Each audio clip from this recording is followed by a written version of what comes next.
Hello friends, तो कैसे हैं आप लोग। आज मैं आपको एक नई मूवी और बताने वाला हूं जिसका नाम है डिसेप्शन, जो 2008 में रिलीज हुई थी। सडनली एक अकाउंटेंट का फ़ोन एक सडनली बने फ्रेंड के साथ एक्सचेंज हो जाता है और उस फोन में बहुत सारी लड़कियों के फ़ोन आते हैं जो बस लड़के के साथ गपागप करना चाहते हैं। अब ये सब करने से क्या दिक्कतें आती हैं, यही हम एक मूवी देखेंगे। मूवी स्टार्ट होती है और हमारी मूवी के मेन कैरेक्टर जॉनथन को हम अपने ऑफिस में लेट नाइट काम करते हुए देखते हैं। थोड़ी देर में उसी ऑफिस में काम करने वाला एम्प्लॉय वाई उसे मिलने के लिए आता है और वो जॉनथन को बताता है कि वो एक वकील है। तभी वो जॉनथन से उसके बारे में पूछता है। तभी जॉनथन उसे बोलता है कि मैं एक अकाउंटेंट हूँ और मैं इस कंपनी के 7 से अकाउंट हैंडल करता हूँ। तभी ये दोनों थोड़ी देर बात करने लगते हैं। तभी हमें पता चलता है कि जॉनथन बहुत ज़्यादा हार्ड वर्किंग है। उसे अपनी स्टडीज़ के लिए बहुत ज़्यादा स्ट्रगल करना पड़ा था। उसे एक स्कॉलरशिप मिली और उसके बाद एक अच्छी जॉब मिली। ऑफिस में बाकी सब काम करने वाले पर्सन बहुत ज़्यादा रिच थे और इसी वजह के कारण बाकी सबको जॉब मिला था। तभी वाइट बोलता है कि मुझे भी रात रात भर काम करना पड़ता है। रिलैक्सेशन के लिए वो नशे की सिगरेट का यूज़ करता है, मतलब गांजे से भरी।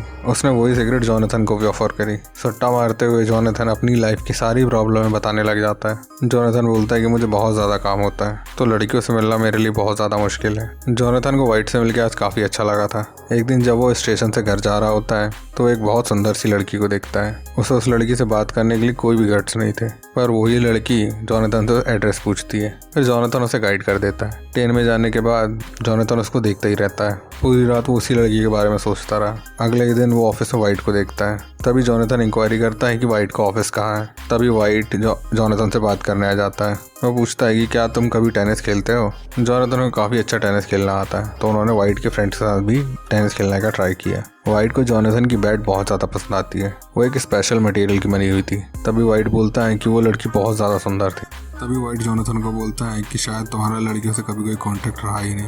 फिर वो जॉनथन को अपने घर लेके जाता है। उसका बहुत ही बड़ा घर था और बहुत बड़ी बड़ी पेंटिंग्स उन्होंने उसे दिखाई। उसके बाद वाइट जॉनथन को क्लब लेके जाने वाला था। तभी वाइट अपना एक एक्सपेंसिव शूट जॉनथन को दे देता है। जॉनथन इतनी एक्साइटिंग चीज़ कभी अपनी लाइफ में की ही नहीं थी। क्लब में एक लड़की जॉनथन को बार बार देख रही थी, पर जॉनथन इसमें बिल्कुल भी बिलीव नहीं करता। तभी वाइट बोलता है कि शायद तुम्हारे सूट के कारण वो लड़की तुम्हें पसंद कर रही है। अमीर लड़की को भी किसी न किसी की ज़रूरत तो होती ही है और रात में पड़े या दिन में।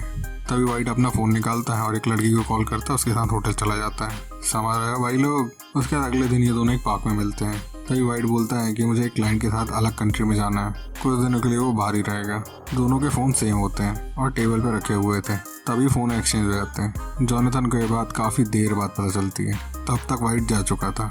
अपने घर जाने के बाद वो अपने बिल्डिंग के मेंटेनेंस के स्टाफ से बात कर रहा होता है क्योंकि उसके रूम में एक लीकेज था और वो उसे फिक्स करने के लिए बोलता है। तभी जॉनथन को एक कॉल आता है। फ़ोन पे एक लड़की थी जो वाइट को एक होटल में बुला रही थी। फिर जॉनथन को एक और कॉल आता है। उसने उसे एक स्पेसिफिक होटल में बुलाया। जॉनथन उस लड़की को समझाने की पूरी कोशिश करी पर वो लड़की बिल्कुल नहीं समझी। उसका जॉनथन उस लड़की से मिलने के लिए चला जाता है। तभी वो उस लड़की को बोलता है कि तुम्हें जो लग रहा है मैं वो हूँ ही नहीं। और फिर वो लड़की अपने कपड़े उतारने लगती है और बोलती है क्या मुझ में कुछ खराबी है, क्या मैं तुम्हें बिल्कुल भी अच्छी नहीं लगी।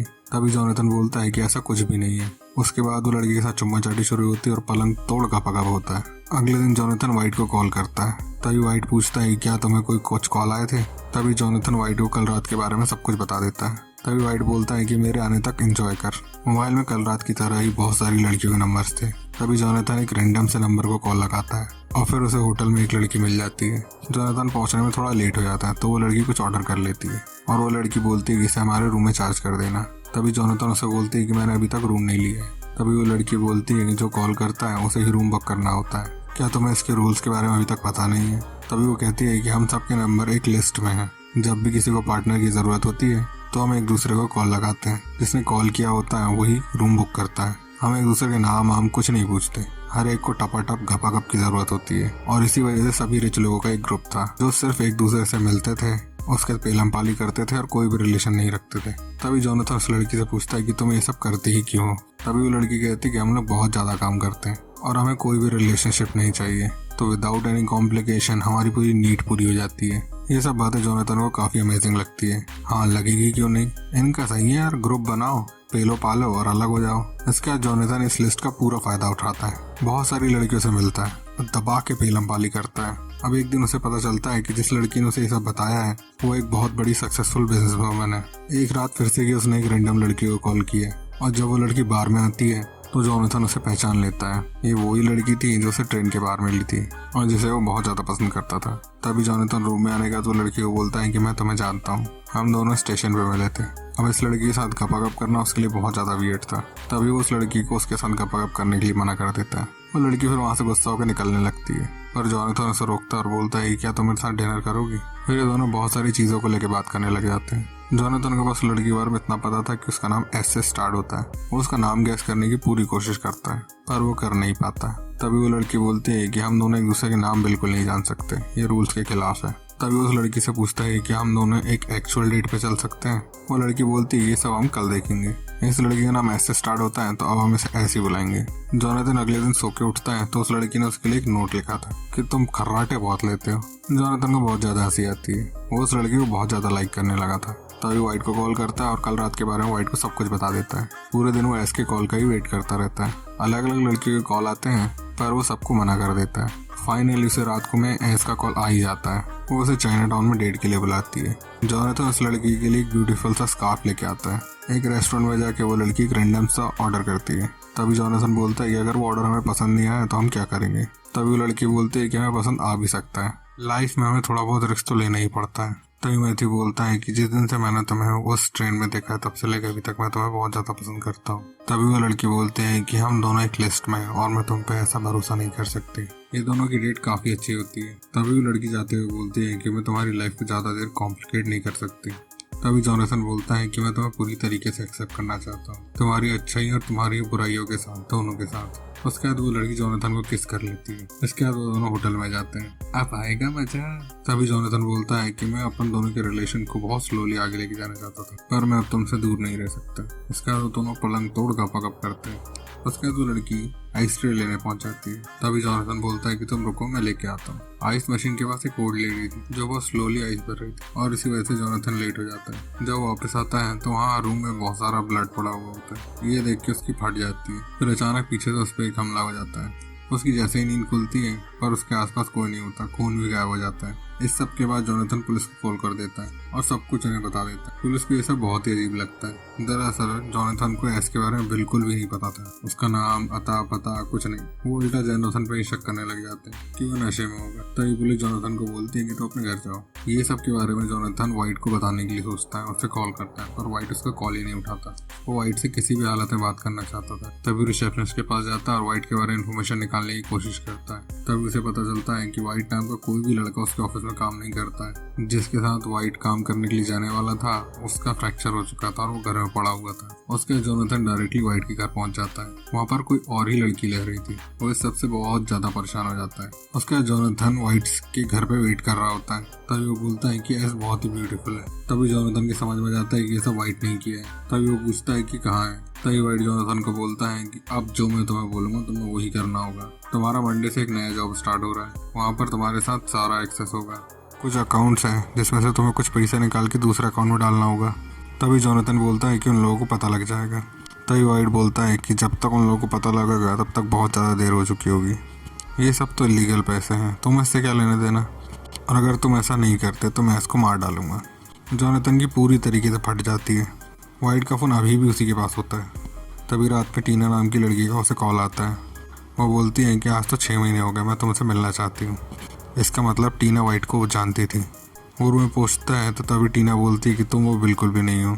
तभी जोनाथन बोलता है कि मुझे वाइट के बारे में तुमसे कुछ क्वेश्चन पूछना है। तभी टीना बोलती है कि मैं किसी वाइट को नहीं जानती।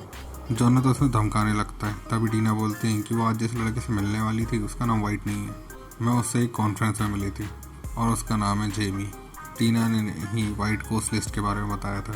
उसे पता था कि जेमी बहुत ज़्यादा ही डेंजरस है, पर वो उससे प्यार करने लगी थी। जेमी का नाम पता करने के बाद जोनाथन उसके बारे में रिसर्च करने लगता है, पर उसे कुछ भी नहीं मिलता।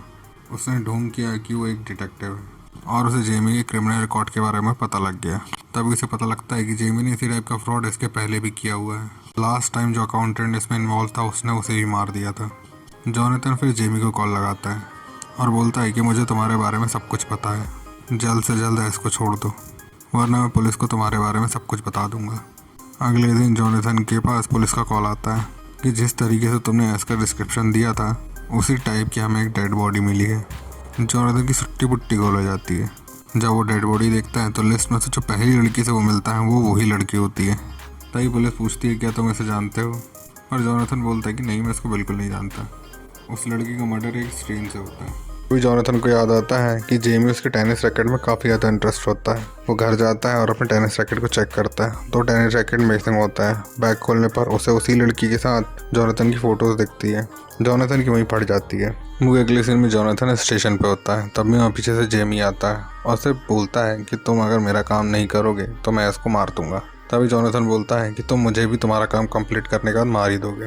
तभी जेमी बोलता है कि देखो, मरना तो है, या तुम मर जाओ या मैं उसे मार दूं, और ध्यान रहे मैं सारी चीज़ों के लिए तुम्हें भी फ्रेम कर सकता हूँ। मंडे को जोनाथन अपने काम पे वापस चला जाता है। वहाँ पर जेमी उसे एक पार्सल मिलता है जिसमें बहुत सारे अकाउंट्स की डिटेल होती है। वो ये सब अमाउंट अपने किसी नए अकाउंट में चाहता है जो दूसरी कंट्री में है। तभी जेमी जोनाथन को एस की एक बंधी ली हुई फोटो भेजता है। जोनाथन डर के ये सब पैसे ट्रांसफर करने लगता है। तभी उसका न्यू कोवर्कर उससे आके बात करता है और वो गुस्सा होकर उसे वहाँ से बाहर निकाल देता है। फाइनली वो ये सब काम कंप्लीट कर देता है। तभी जेमी का मैसेज आता है कि तुम्हारे घर पे एस तुम्हारा वेट कर रही है, और एस का उस फोटो भी उसे भेज देता है। जैसे ही जोनाथन अपने घर का डोर ओपन करता है तो पूरा घर ही ब्लास्ट हो जाता है। तभी पुलिस वहाँ आ जाती है कि जिस लड़की का मर्डर हुआ है जोनाथन उसे जानता था। उसके मरने के कारण पुलिस के पास कोई भी लीड नहीं थी। अब मूवी के अगले सीन में हम देखते हैं कि जिस कंट्री में वो अकाउंट होता है जेमी अपना होलिया बदल के वहाँ पहुँच जाता है। तभी हमें पता लगता है कि एस जेमी के साथ पहले से इन सब में इन्वॉल्व थी। जेमी काफ़ी खुश होता है कि वो अब एक मिलियनेयर बनने वाला है। तभी एस पूछती है कि जोनाथन का क्या होगा।